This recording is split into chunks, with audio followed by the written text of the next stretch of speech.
Hi guys, I'm Brett from Hearns Hobbies, and today I am joined with Tony P.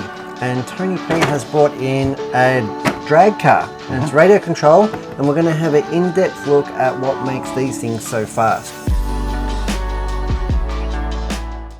So say hello, Tony, and tell us a little bit about yourself and the car.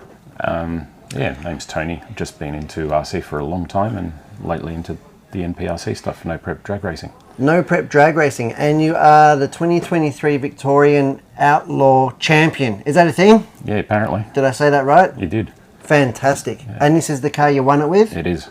Well, let's have a look at it. Let's jump in. So tell us a little bit. Let's have a look at the body before we discard it. So the body is based on a Corvette C7. A C7 Proline body. That's from Proline, is it? Yeah. Their moulding's a bit rough here. Where it comes with creases and stuff, does it? No, not really. No, it comes nice and smooth when you first buy it, but yeah, then you end up with a bit of gravel rash and a few dents after a few crashes. Speed dents. Speed dents. Yeah, absolutely.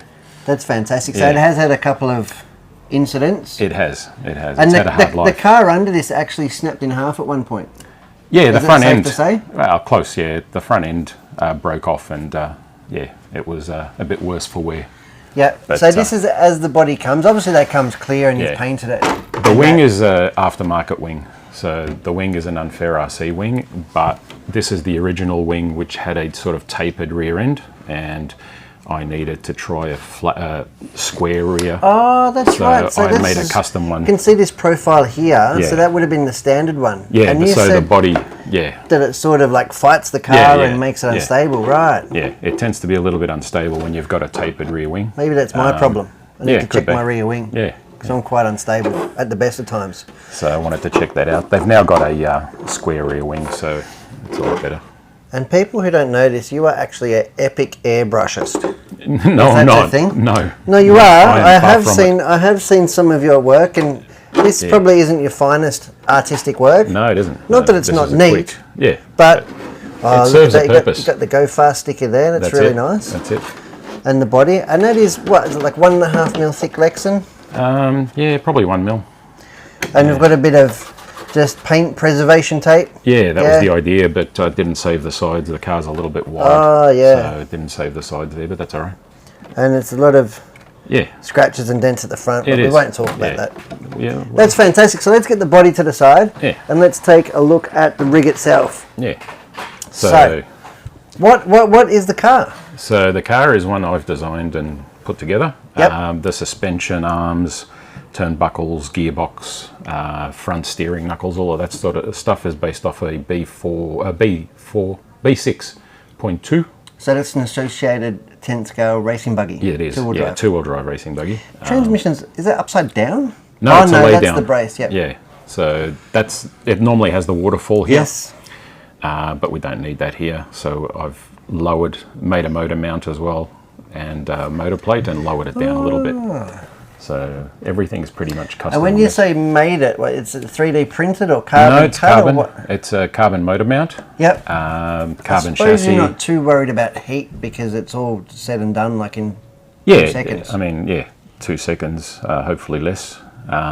So heat's not a massive issue unless it's really hot on the day. The most I've seen heat-wise from the logs in the speed controller is about 60 degrees. So it's not too bad, but yeah, when the grip is a lot higher, it would be really hard to measure it because that's obviously we're talking about the rotor and the stator temperature here. That's a lot of metal to heat up. It is, It would have spiked, obviously, I think a lot higher than that, but you know. What you do find in the logs is you'll have the data for your run, and then the temperature keeps climbing until it's settled. Yeah, exactly, because there's a lot of metal there to heat soak, so. And it's got this big bar at the back. Is that a wheelie bar? It is a wheelie bar, yes. So that's. And it's got a single wheel. Yeah. Don't they have 2 wheels? Some of them. They do. I had a dual wheel one that was based on a DR10 rear mount thing, and I didn't really like it because it can tweak, and you end up when you launch, if it's not perfect, it can actually send your car in different directions. Sense. So with the central one, it's sort of. It can only go one way wherever the car's planted, so it's like a tripod. So you've got the 2 wheels and the single at the back, so it's a tripod, so it can't really Yep. tweak too much. Yeah, because I've seen on the real drag, well, in the one-to-one drag cars, they put chalk on them, don't they? So they can see when they How launch, hard it's hitting and where it's hitting. where it's hitting Yeah. and which side Yeah. first, and they can do it individually. Yeah, yeah. Very cool. And I see you've got a lot of adjustment here on the... Yeah, that was part of the initial design. You can shorten it and extend it. I haven't run it other than its maximum length, so it seems to work all right as it is. The only thing I've done from when I initially started... How would you know as a tuning option, like when to change it? Longer is better, and there's a limitation on the length. Set? Yeah, there's Is there? from the center of the rear axle, I think it's 11 inches or 12 inches, so no part of it can extend beyond that. Okay.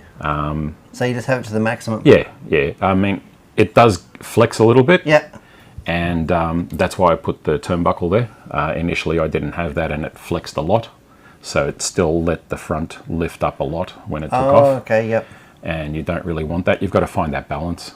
You can also play around with the turnbuckle, extend it, and shorten it to get a gap on the rear, on the wheelie bar to the track. Yep. Yeah. It's a bit of a tuning option as well, how much you want it to squat, because you do want the car, when you accelerate, to squat down a little bit, but you don't want it to bottom out or lift the front too much. I suppose I mean, the aim of the game is to push the tyres into the ground as hard as possible. Yeah. While driving. Yeah. To create the maximum amount of... And that's no different to drag racing or circuit racing or buggy racing. We're all trying to push our tyres into the ground as hard as possible, generally to create as much grip as possible. Yeah. What else are we going to talk about? Where do you want to start? We'll start at the wheelie bar. Yeah. So let's go forward. Let's go forward. So you've got all these adjustments here. These are for different body sets? Different body sets, and whether you want to mount it, where you want to mount the body or the wing, depends where the wing is and so on. Yep. Most of the cars these days have got a body mount that comes off the rear hub. Yes. They used to have a floating body mount. Most people have gone away from that because it's quite cumbersome. Yes. There's quite a lot of parts to it. Most manufacturers now are actually coming off the rear hub, and the body mounts directly to that, so all downforce is transferred directly to the hub and the wheel rather than to the suspension. Yes. Which is what this does. It's not as efficient. Yes. Yes, but it also is a little bit easier to tune.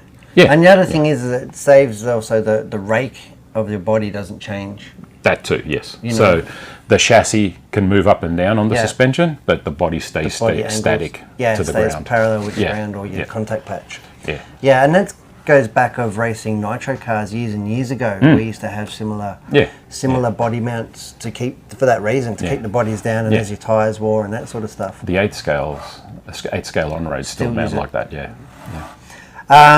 And then we have your motor. Now, is that like a standard motor? I suppose there's nothing in here that's standard, but it's a censored motor. It is. It's a Tekin 4-pole drag motor.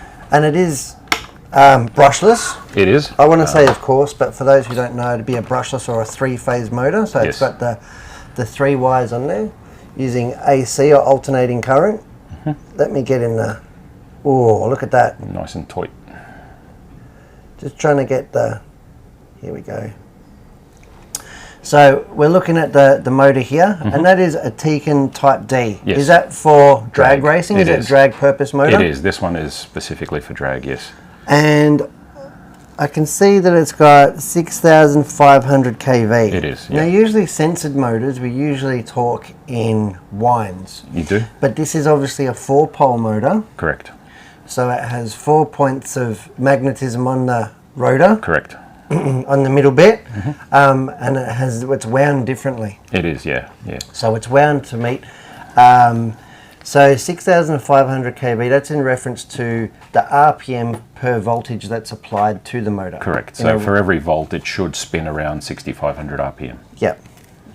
And is that fast? Like, do you change motors very often? Not really. For performance? It just depends. You've got to find the tuning window for every motor. Even motors within the same brand are slightly different, so you've got to find that tuning window. With this one, you can't change the timing on the end bell. Yeah, fixed timing. Fixed timing, unless you get really creative and mess around with the insides. Yep. But with some of the other drag motors like the R1s Macklin's, you can tweak the end bell timing a little bit.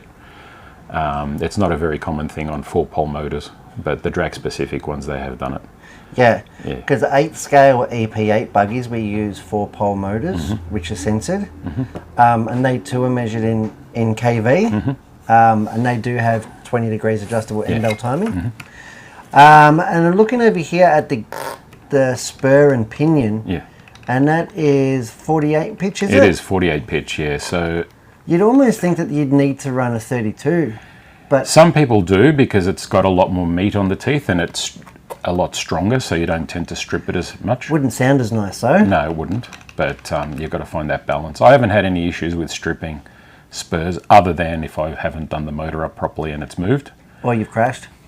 Not really, no. It's actually been really good. I usually just change them because of wear. Yeah, well, they're a consumable item. They are, yeah. And I can see here 102. That is massive by 48 pitch standards. It is, yeah. For example, this transmission's off a B64 buggy. This in the buggy... B6. Sorry, a B6 buggy. That would have had like a 78 standard. Yeah, 78, 81, around there. And a slipper. So obviously it's got a different lay shaft in it. Yes, it's got a slipper eliminator. Yep. And does it use a... Obviously it doesn't use a ball diff, it wouldn't coat? No, it's gear diff. Yeah, so it's all gear diff. The gears inside have all been changed over to aluminium alloy ones. Yep. The diff is a brass diff with metal gears inside as well. And it's fluid filled diff? It is, yes. There's about 300,000 or 400,000 weight oil. And that's a tuning option that you're comfortable with now, but did you play with it much when you were setting up the differential? Not really. I know some people run more, some people run a bit less. I went for somewhere in the middle because the grip we have here is not massive normally. Yep. Although we are starting to get that with some of the setups we muck around with, so it might be something to play with in the future for that. Yep. And I can see here, it's actually for 48 pitch gear, I'm not used to seeing, it's got a 5mm shaft on the motor. Yes. It's effectively an 8 scale motor, but it seems, is it a shorter can? Or is it no, it's 550-ish. It is, yeah. So it is pretty much a full 8 scale motor in there. Yeah. It's the same as their Tekin 8 scale motors. Yep. So same cans, just different winding. 6500, yeah, that's definitely a lot higher RPM than we would use in a buggy. Yeah, would but be the a buggies third run of that. At 4S as well. So this is right, only 4S, 2S. only 2S. So, you know, KV. And then I suppose we're moving a little bit forward here. We're coming to the speed controller, but the most dominating factor there is this big chunky battery connector. Yeah.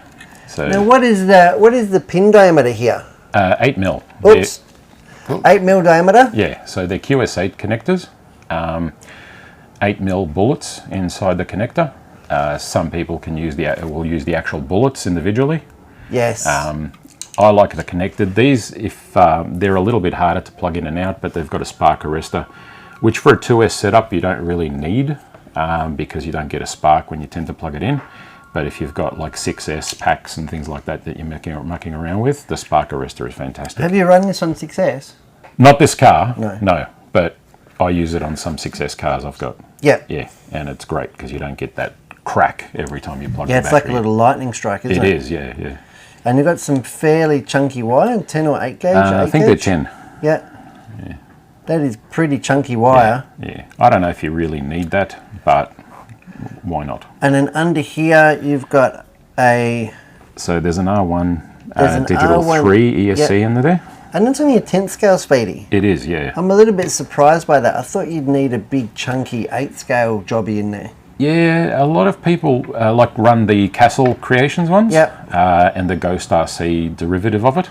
But yeah, the R1 was the dominant one for a long time. And yeah, it's a lot of people blow them up because they're pushing them too hard, and where you've got really sticky tracks, then it loads them up where your car won't take off and it just blows the ESC because you've got that massive inrush of current. Yep. But we don't have those problems here in Victoria. And you've got a switch, is this for the cooling fan or what is... No, that's the ESC switch. The switches on the digital ESCs for drag racing seem to die quite often. Oh. And I didn't have that experience, but I haven't been running this for very long. And I've just basically replaced it straight away because a lot of people have had issues with the switch that comes with it just because of the high current. But yeah, I'm not sure why it would do that. And you've got a Bluetooth module here? Yeah, Wi-Fi a Wi-Fi module, yeah. Wi-Fi module, so you can tune this thing with your phone? It is, yeah, with a phone, tablet, yeah. It makes life so much easier because one of the really nice things about the R1 and why I think it became so popular straight away is its tunability, because you can set up boost on a curve. So through the RPM range, you can actually add specific boost levels and then play with it like you can, like a real And I think the car. data logging of the R1 is really, really where It is. That's Yeah. where especially the drag guys, because it all happens so quick. So you've got to capture Yeah. all that performance and all that's going on. You've got 2 seconds to capture it. Yes. Or less. Yeah. So the data logging profile is really, really valuable to drag racers. It is, making yeah. it very popular. Yeah. Moving a little bit forward in the chassis here, we've got a receiver. It is, yes. And That's you've got a big capacitor here. Yes. Why is that? To avoid brownout? It is, yeah. Those receivers seem to be a little bit of an issue, or I seem to have had a bit of an issue with them in the past, where it's browned out a little bit further out on the load. And by browning out, that's we're just referring to, just getting the focus here. Yeah. Browning out refers to the radio signal dropping out or losing a slight amount of so control. basically it's like a normal brownout in your electricity network where the voltage supply to the receiver goes below a certain level and the receiver doesn't like it, and then it'll drop out a little bit and then come back once the voltage recovers. Yep. And I was having those issues when I had my previous battery pack, where I found its limitations with a car setup, and so that's why. Because you're basically shorting the battery out, aren't you? Almost, yeah. And you do need a big, heavy-duty battery, and that brings us to the next sucker. Yeah. Look at that! Yeah, so that's Wow, that is massive. It is, for a yeah. 2S battery. 2S, so 7.4 volts. Yep, 2S 4P. 4P. Yeah. And that's four cells parallel. Yeah. 4 cells in parallel, Yep. and then there's two lots of 4 cells in series. So there's effectively 8 individual cells in this pack. Correct. Yes. And that's how they get really low internal resistance. Really low internal resistance, high capacity, and a lot of C capacity to be delivered. So you've got 4 cells working together as one. So instead of having 1 cell's capacity, you've got 4 of them in parallel. Yep. Yeah, like a series parallel switch on a truck starter, which is fantastic. So, And that is really cool. So and how do you charge these batteries? As far as I understand it, it's just a normal balance charge. Yeah. But what sort of, you charge it like at 40 amps? No, 10 amps? no, you don't need to. 5 amps? I only charge at 10 amps or 12 amps. Like I'll usually charge at 1C. I don't need to.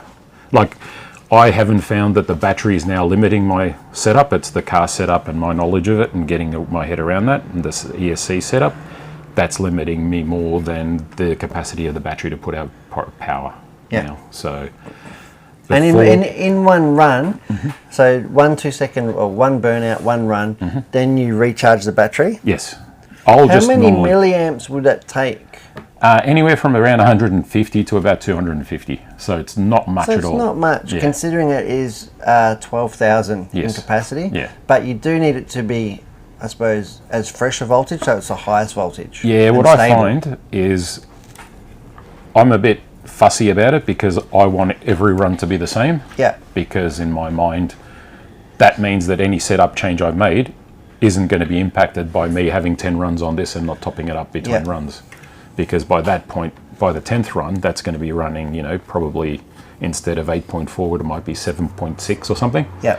And at that point, the punch is not the same and the voltage is not the same, so the speed's not the same. So any change I've made, when I top it up, is going to be up again because the voltage is that much higher again. Yeah. So, And it wouldn't take much to top it up anyway. No, Because you probably want stuff to cool down, I imagine. correct. You want stuff to cool down. You want to analyze the logs. You want to prep the tires. So you've got other stuff to do while that's charging. Yeah. So what And I it would normally take 5 do minutes. is I'll have the run. I'll bring the car back, download the data, go through it. If I want to make any changes, I'll make a change. Then I'll unplug it, put the battery on charge, clean the tires, prep them, put the warmers on, and then start the process. Well, we haven't got into tyres yet. That is a magic art, isn't it? It is, yeah. So coming forward, we talked about the battery. Now we're looking at your servo, your steering servo. You've got a Dash one here, Dash I do, RC1, yeah. and you've got quite a, it's unique to me, Yeah. sort of steering horn Setup. Ackerman plate Yeah. arrangement. Now it's direct drive. It is, yes. With all sorts of weird geometry there. Yeah. Did you create this system, or Yeah, is this an that's off-the-shelf part of the thing? design of the chassis. Yeah. I wanted to try and get as much weight forward as possible. A lot of other Yes. cars' designs have got the servo right in the front. Yes. I haven't got that far yet. Maybe the next version might be a little bit further forward again. And But at least then you're doing without a bell crank and without the slap correct. associated. The problem with a bell crank is it takes up a lot of space. Yes. And you can't then move the battery forward. So the first car I did had a B5 steering geometry, Yes. and the servo and steering was in the normal place, so my battery had to be here instead of here. Yep. And you need that weight as far forward as you can go to try and limit the front from lifting. Could you like stand the battery on? I suppose it wouldn't fit under the body. It wouldn't, no. But you can. I mean, you could put it sideways if you really wanted Could you to. put it on the bumper? You could, but as you pointed out, the dent in the body, Yes. I don't know if I want it to hit concrete No. at that I just speed wonder, with the battery is first. there people out there with the battery first, or is it? Some people a have safety- tried it. Really? Yeah. Some Because people I have would have got. thought that would be like banned No, for safety reasons. no. There's another design of chassis that instead of having one steering servo, they have two, one on each side, Yep. but they're the slightly smaller 9-gram ones. Yep. And the battery sits here. I'm not a fan because, like I said, Yeah. you crash when you test when you're pushing the limits. Well, that's right. And then they get pretty fiery, pretty hot. There's a lot of yeah. energy in this battery. There is, and yeah, that is yeah. something that you don't want to rupture. And they're not cheap. It's not something you want to No. give. And the front end parts are all buggy. They are all buggy, yep. The only thing that's not buggy on the front end is the shock tower, the bulkhead, and the shocks. Yes. The Yes. arms, knuckles, steering links, everything is buggy. And it actually feels like really nice, like for sort of road car standards. Yeah. You know, like yeah. it's actually got nice, supple feeling suspension. Yeah. A And lot you've of got cars. quite unique front tyres. Yeah, they're the Josh Cyril RC drag tyres. I've seen some people with like O-rings. You can't Is use that a O-ring thing? in no prep. Oh, okay. You've got to have an air gap. It doesn't need to have an insert, but it needs to have an air gap Okay, so as part of the that's rules. a thing, is it? Yes, yeah. Okay. The foam tyre cars will use O-rings. Will they? Yeah, yep. And that's what, for stability? More stable? No, I think it's just low weight, low drag. Okay. Yeah. There you go. I didn't know that. There Yeah. you go. So for no prep, you've got to have an air gap in the tyre. When I started off, I was using some grass rubber tyres off-road, front buggy tyres. Yes. But they're quite wide, and we Yes. used to take the knobbies off them, Yes. so sand them flat. But because they're not designed to be this thin, because you need the grip in a Yep. buggy, they can balloon up as well. So you then lift the car up as well. So Yep. you've got other things. So You've got these massive are quite amounts low. of droop here. Yeah, For like yeah. an on-road car, not for a buggy, but for an on-road car. Yes, yeah. My theory that's is that obviously- as the car squats and lifts, I still want the tyres on the ground as much as possible Yeah. to try and get some steering if it tries to waver off the line. Can you steer it? You can, yeah. Like, I suppose you don't really want to be steering it, but do No. you find, I suppose you're probably not conscious of it, making a correction on the steering in a 2-second run? You do, yeah. And if it goes So to... it's no different to driving any of our RC cars, or I mean, you never take your fingers off the steering. no. You always need to be moving. Yeah, you need to be ready for it, especially when these things, because they get, like, I've only been to 73 mile an hour, but some of the fast guys can go up to 80 mile an hour, or more even, 99 I think in the US in one of the races, or Yep. just over 100. So, and that's in 40 metres, or 132 feet. Pretty So, impressive, huh? Yeah, the acceleration is phenomenal, and the speed they get up to is so fast that you have to steer. I mean, when it starts to go wrong, you need to do something. Otherwise, it's just going to Well, be and it's probably a wreck. slowing down the big part of it too. That's like another not just art. accelerating, because when you finish the run, because then you've got to bring the car home safely. Yes, yeah, that's another The art race form. might be over, but you don't want to. I'm sure a lot of people actually crash the cars after the finish line. They do, yeah. And if it's the final and you've won, it doesn't really matter. But other than that, you've got a lot of work ahead of you to put it back together again. Okay, now let's have a look at these tyres. These tyres are so impressive. I don't even know how to describe. I want to say donut, but it's sort of not doing it justice. It sort of feels like an off-road tyre, but it's like firmer. Yeah, And the wear pattern, Like you can actually see the ribs on the sidewall. Yeah, so inside the carcass of the rubber tyre, there's actually some rubber rings for strength and to stop it ballooning out as well. And as you run them... Yeah, because it's going to squash, isn't it? Yeah, you can actually see the wear marks on the top of the little ribs inside the tyre. And that's not from you running down the side of a gutter, that is it squashing and running on. It'll squat down at the takeoff and then it'll slip, and if it slips then you'll get scuff marks on that. Because and I'm super proud of this because these are actually sweep tyres. Sweep reds. Which is one of Hearns' obviously hero brands. So it's really good that they're making such a fast tyre. Yeah, they work very well. That's really cool. Now, can you tell us about your prep? Are you allowed to? Or is it a secret? No. I don't mind. Is it secret squirrel prepping business? Because I know that the prep time is about 10 times longer than any of the racing that you do. Yeah, the prep time is way longer. Like if your car is working really well, then you're doing less than 2 second run. Yeah. And then it might take you 20 minutes to half an hour at the very best to get the car ready to go for another. And you guys are not using tyre warmers? I am, yes. Are you using tyre warmers? Yeah. Okay. What I tend to do is after a run, I've downloaded all the logs and I've had a quick look and made a change if I need to, or I'll clean the tyres and take all the gravel and goo and dirt off them. Yeah, and it's as simple as wiping them off? Sometimes it's not that simple. Sometimes it takes a bit of effort because you've got to use either Shellite, which a lot of people use, or contact cleaner. Not contact cleaner, brake cleaner. And you clean them off and they'll come up nice and dry and clean. Yep. What I do then is put the warmers on, and I'll leave the warmers on for a while, and then I'll fix the rest of the car and do whatever I need to do for the rest of the car while the battery's charging. And then once I'm ready to go and the battery's charged, I've made any changes I want to do, I then start the prep process. Yep. For me, I've been using Get Stuck. Get Stuck? Yep, the prep. And the way I do it is I'll take the warmers off when I'm ready to go, put one layer of Get Stuck on one tyre, another layer on the other tyre. And this is a liquid? It is a liquid, Is it like honey? Is it like thin?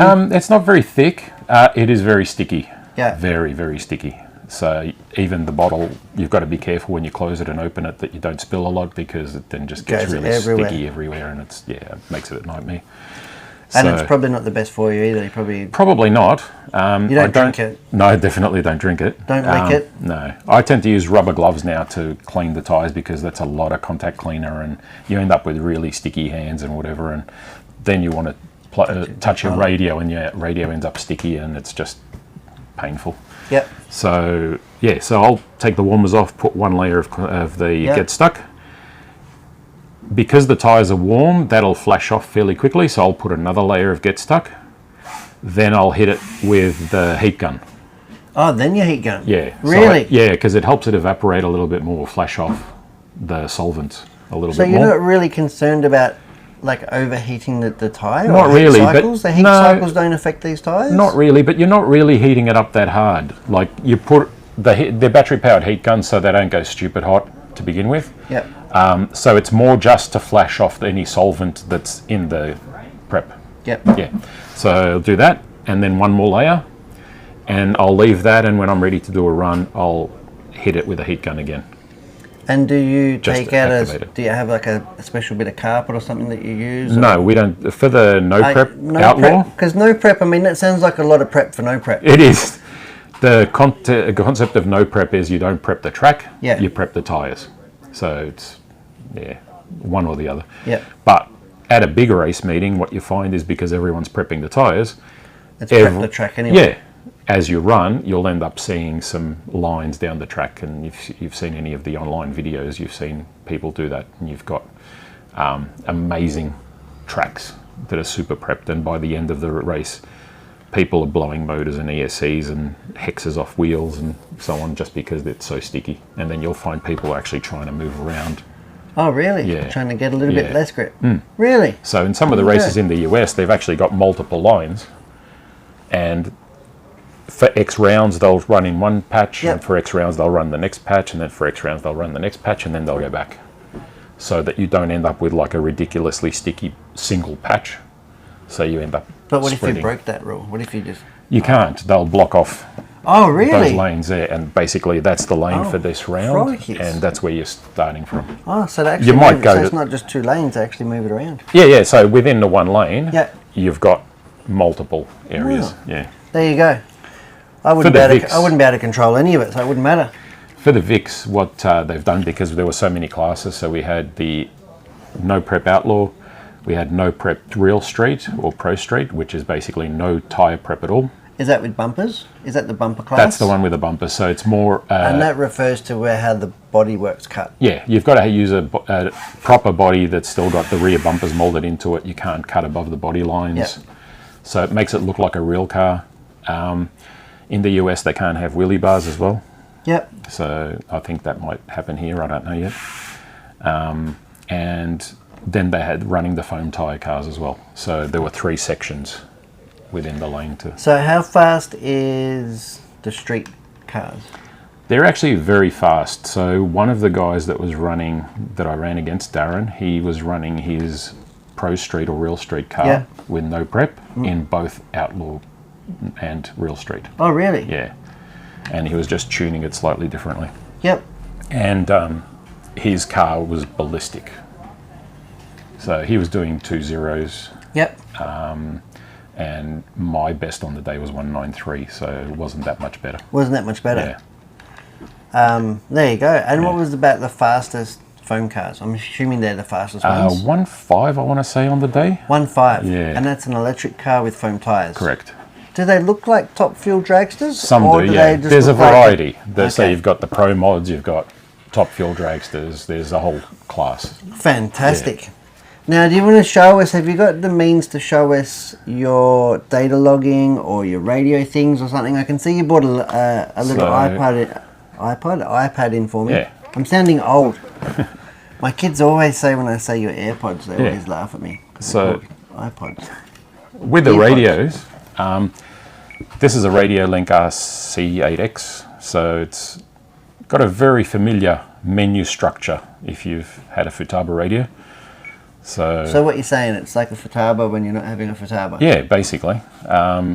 Nowhere near the same quality, but it gets you going. So the main thing you do in this is the throttle programming. So you can set up throttle delays.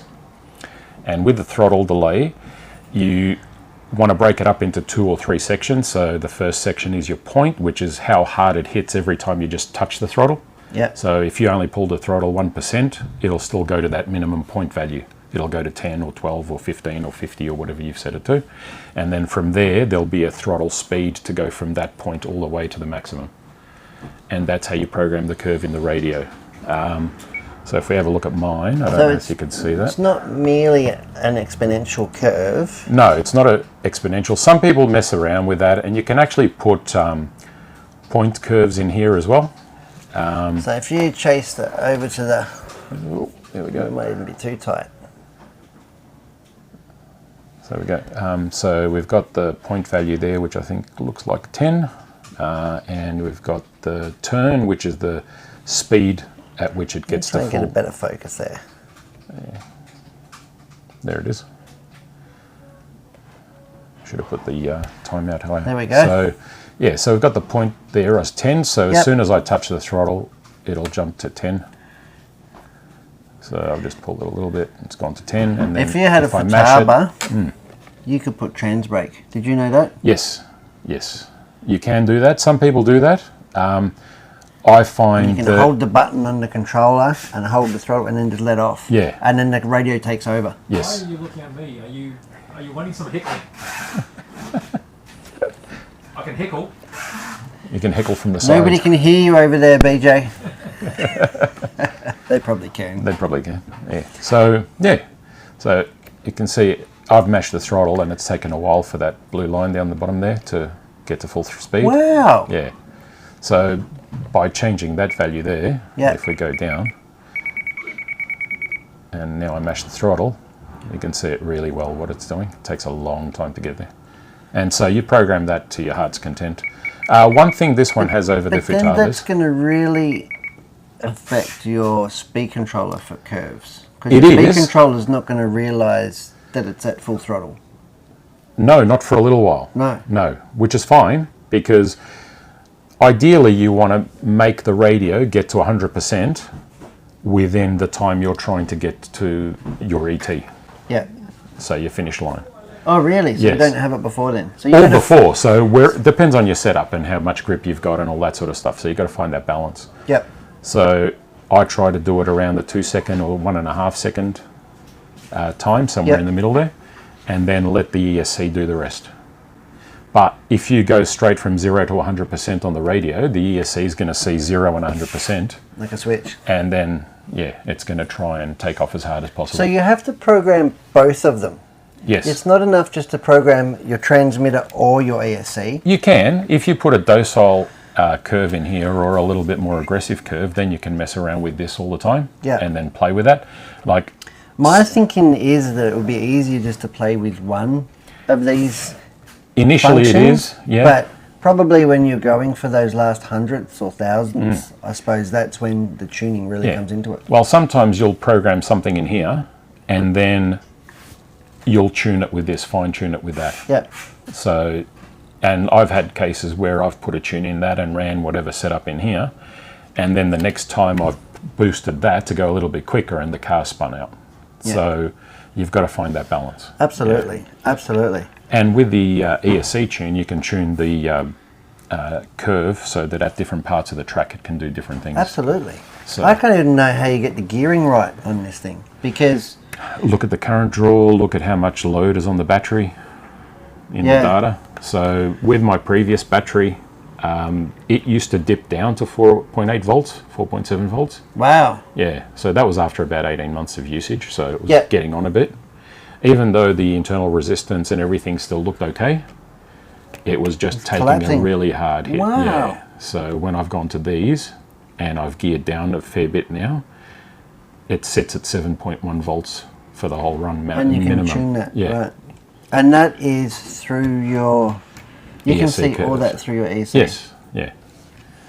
So, Fantastic. so Is there anything else the viewers at home or wherever they are should know about this, or tuning or whatever? What have you got the iPad for? let's have a look.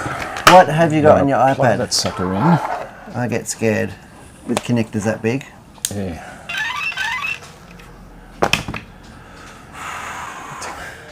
Hey, if I lose a finger, my pug won't be happy. Gets to play with your fingers, does he? Wow. There's something to chew on. Yes, to chew on. So what have we got now? So you got your So- speed meter there too. Yes, so the GNSS. So when That's we're cool. testing not at the track or not at the club with the timing system, we've got to use a speed meter like a GNSS. They're very handy. You can see how much G's you've launched with. You can see how much G's are generated through the run. Geez, that was quick.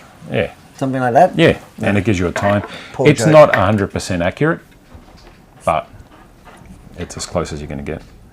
All right, so what are we looking at here? So this is is the- the R1 interface, is it? Correct. So this is the R1 software. At the moment, we're connected to the ESC module. Let's We're going to go connect to the ESC module. Let's go to Zoomtown. See what we can find.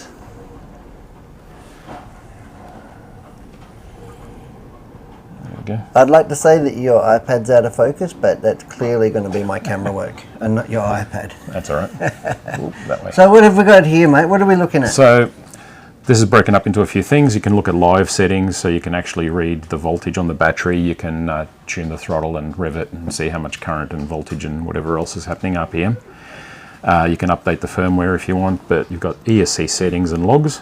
Yep. So if we go to logs, we can download a log or we can open up a previous log. So do you keep good logs? Like, do you go, oh, that was a good one, I'll keep that one? These are all... I keep every log. Oh, really? Yeah, I'm a bit, yeah. I shouldn't, because there's no point, but Why? You might go over and go, oh, that was a yeah, good one. yeah, but yeah, so you look at some of the logs. So for instance, that one there is the final for the VIX. So this is what you end up with. You can zoom in. That is pretty impressive, huh? It's like F1 sort of... So what have we Yeah. got here? We've got voltage, current. Yeah, so the RPM. green line there is your voltage. So you can see there, that's 7.3 volts. Yep. Wherever you put the little cursor, that gives you your instant reading there. Yep. Current maxed out over here, and that was 382 amps. RPM. 382 amps. Yeah. Pretty impressive. Yeah. So there's the throttle curve, that green, the dark green line. Yeah, and that's olive all. line, yeah. That's like synthetic from your radio, pretty much. Correct. Because you had that mashed, but Yeah. it fed that in at Yeah, a so- very steady rate. Yeah. So that's the ramp that's programmed into the radio, and the So here we've got your RPM. correct. And you can see here how it's nearly smooth. Obviously, you had a little bit of broke a little bit loose here. There's a little spike. Yeah, so Is that what- it is spiked that a what the little bit spike and would went be? down. It would be something like that. Could also be because of steering, because during the run I did have to correct it. It was heading for the centre of the track and Yep. about to cross the line, and I did bring it back. But yeah, you can see things Because like... you didn't let off the throttle. No. Your throttle was wide open. It was the final. was mashed. You don't That let was off the throttle. That was going home. Yeah. So if we look there, so just after the end of the run there, we got 78,000 RPM on the motor. And how high does the motor rev, or can it rev? Because I know like a 4.5 in a touring car will rev about that. 77, 79. This is probably about as high as you want to go on these. Yeah. Because The 4-pole they rotor. shouldn't be going that hard. Yeah. And that's all due to timing and turbo and boost and whatever else. Yeah, we've had them at the velodrome probably over that. Yeah. And they did absolutely fly apart. Yeah. So, and these are not Internally. designed for that. No. Yeah. So now I've got to try and gear up a little bit. So I'm going to go up a tooth because that's got a 20 tooth pinion, I think it is, or 21. Yep. So you And go it's- up a tooth and yeah. then try and bring the RPM down a bit. Yeah. But then you'll be worried about your battery voltage. Yes. So that'll come down probably. Your current will go up. Yep. And that will translate to a lot more stress on the ESC. Yeah. Or the electronic speed controller. Yes. With the ESC setup, you can actually put in the gear ratio for the car, and it'll give you an estimate on the speed. So that's 73.4. Is that the rollout? Is that because of... So you've had to put a full rollout in there? Correct. So you give it the tyre diameter, and you give it the gear, the full final drive ratio. Yeah, because it can know the RPM. It can tell you exactly how much. Yeah. Yeah. Yeah. So that was pretty much 73.5 what I ended up with. So yeah. So we're based on this, and you can see we've got the temperatures there for the motor and the ESC. Yep. And you can see during the run that got to 40 degrees and 31, and then as we go forward, that heat soak took it up to 55 degrees. Yeah. And it peaked. Yeah, or there. 58. There you go. So And that yeah. was what? 60 a minute after. Yeah. So you know. And this is all in the space of 1.9 So seconds? if we go there, it's hard to tell with this because these only samples at 0.1 second intervals. Oh, okay. So you 0.1 might miss seconds it is by not a- 0.1. Oh, wow. Yeah, either side of wherever you are. So if we look at that, that's what 54.7 or something, and then over here we're at 57. Oh, yeah. So somewhere in here is the full run. Yeah. And I've held it pegged for a bit more, just to make sure. Just to make sure you won. Was it a close race, the final? It was. Luckily, So it was well, head to head. No handicap. when I looked at the video, head to head, yeah, Outlaws head to head. There's no, the other racing they do is dial your own. So two people line up, they each specify a time they're going to run to. Yeah. And then the time system will count down so that they both finish as close together as possible. So one person might be sitting there for ages if their ET is really low and the other one's really high. Yeah. So, yeah. So it looks weird when you're looking at the racing, but yeah. That's really cool. Yeah. And do you use these ESCs across other forms of your RC motorsport? I haven't used R1 ESCs across anything other Okay. than this. Yeah. But, yeah. Because you can see people that do. this would be pretty handy technology in, well, all of it really. Yeah. Yes You and no. I mean, it's a lot more subjective, but you Yeah. can really see your voltage and your temps. yes, that you can see, yes. The only thing that's a problem when you're looking at lap times and things is you've got no reference for the start of the lap and the finish of the lap. If you're It's trying only to a matter tune of anything. time. It's only a matter of time before they also have a GPS Yeah, sensor in it, and then that'll be fixed. The tracks are too small for that. I've tried that at the velodrome years and years ago to map the speed with a GPS around Oh, there. really? And the map that it came back with wasn't very flash. No, it didn't look like the velodrome. No, it didn't. Fantastic. No, it looked more like a etch a sketch. What else have you got to So, show us? yeah, Can so- you going to turn this car off? It's making me nervous. That's Well- all right. Just don't touch the throttle. All right. So with the ESC setup, just waiting for it to download the current settings. Failed to read. Oh, It's failing. Oh, that's all right. That's just curves. That's all good. This is fantastic. And how often, how long have you been racing 10 scale drag racing? 10 scale? Has to be 10 scale. Yeah, it's 10 scale. It's based Yep. on a short course chassis, so it's 10 scale short course. I've never seen a short course truck with this chassis. Yeah. No. No. Some people, when they first started with these, they were using the short course chassis themselves. The slash. Yeah. Slash, and then the, what are they called? The SCT, the B5 SCT, Yeah. I think it was. And the lossy one as well there, Yeah. or the Yeah, entry level 22. drag Yeah, races, yeah? Yeah. So, and now they've got the DR10 proper And chassis. how long have you been racing? Or About 2 years. 2 years. Yeah. A lot of practice, not as much racing, but yeah. But it's the fun bit, isn't it? Like a lot of RC is in the pits or at home. It's not just the 2 seconds going up the street. No, that's right. I mean, at the Vics we were there all day and had all the runs and practice and whatever, but 20 seconds. the fun is hanging out in the pits, chatting. Absolutely. Yeah. So what are we looking at here? So that's the basic setup for the ESC. So we've got battery type, cut off voltage or disable that. Motor direction, you can reverse it if your motor is a bit weird or whatever. Number of poles, gear ratio, tire diameter, battery eliminator voltage, just the default. Cut off temperatures if you want to set those. They're all the default. Motor wiring, fan controls. Yes. So that's all the general stuff. The throttle curve is just basically a 3, which is you can, all the stuff you do in your radio, you can do in the ESC as well. Yep. But I find leave that as just a linear curve, and that is a lot easier to tune in here. Fantastic. Rather than connect every time and just tweak one value. I'd rather do that here. Awesome. Then reverse, brake, frequency you don't really tend to mess with, but this is where you program your boost curves. Yep. So that there is like your boost table. So 10% you get 2 degrees, 20% get 4, and so on. And you can ramp that up, or if the track is a bit slick halfway and it picks up at the end, you can tune that out. And you don't use any turbo? Oh, you do 30. use turbo. Yep. So that's the full program And in there. turbos only applied when open throttle. At 100% throttle, yes. Yep. But your radio doesn't see that until a good second into the run. Yeah. So it's effectively like giving the car or the electric motor like 3 speeds. yeah. So the boost is like the second speed. Sort of, yeah. And then turbo is like a 3rd speed. Yeah. Some people because you can program this a little bit different and have the boost come in at a certain RPM as well, so you can make it at 30,000 RPM, and then boost kicks in and then you'll get that jump. Then you got turbo after that. I don't like that because I find my car just gets upset because you got that instant power coming on. So I prefer to spread out my boost all along the run. Yep. And just build it up slowly so you've got one continuous acceleration. Yep. Even in on-road, I do the same thing for racing, where if you're running modified, you can add a little boost, but I tend to do it from start to full, rather than the turbo, because I always found with the turbo lag and stuff like that, it just didn't work for me. Mine personally, I usually only do like from 30% to 90% or whatever, 92% and then turbo. Yeah. After that. But yeah, some people put a delay in. I just, no delays because I like that. Yeah.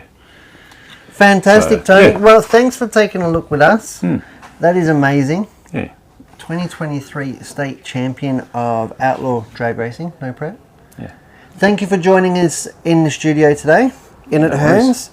And I look forward to seeing and hearing more of your ventures down the track. Yeah. See how we go. I'm Brett from Hearns, and this is Tony P. And thanks for watching us talk drag racing. See you guys. See ya.